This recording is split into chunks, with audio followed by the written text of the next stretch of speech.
Raving Evangelist, more unedited flesh and perfection talk, because I know it's probably driving some of you guys crazy.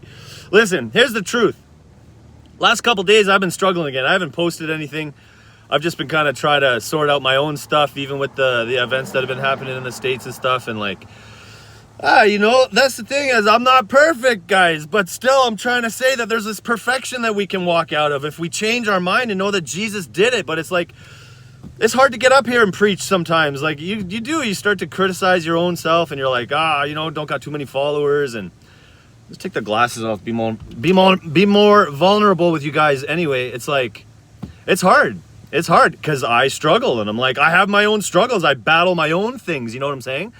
But then I still get up here and be like, I'm trying to work through this understanding of like, I think that's what it is. I think it's an understanding that Jesus is saying, set your mind on things above. And again, that's why I keep bringing up the same verses.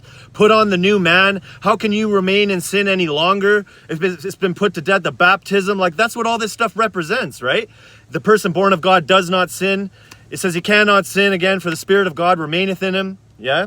And the offering, right, of one, He's made all perfect who believe. That's what it is. It's a perfection of his. So it's like, I think there's like this transforming of the mind, this renewing of the mind, that once you get born again and saved and you realize, well, what is this thing if it's all by faith and belief anyway?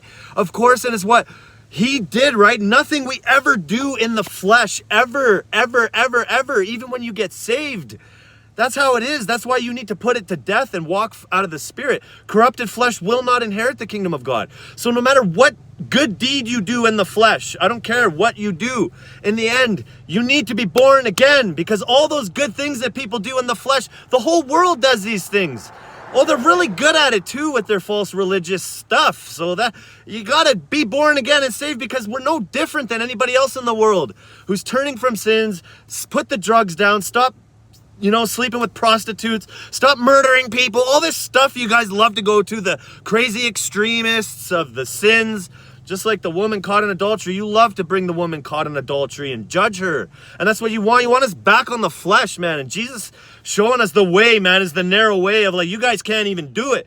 None of you can't even do it. None of you are good. Not a single one of you. How can any of you speak anything good?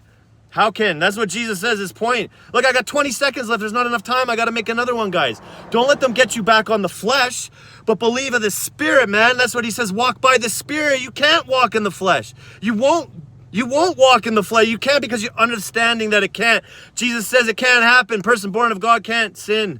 You got to be out of the Spirit, man, not the flesh. I'm doing another one. Get ready.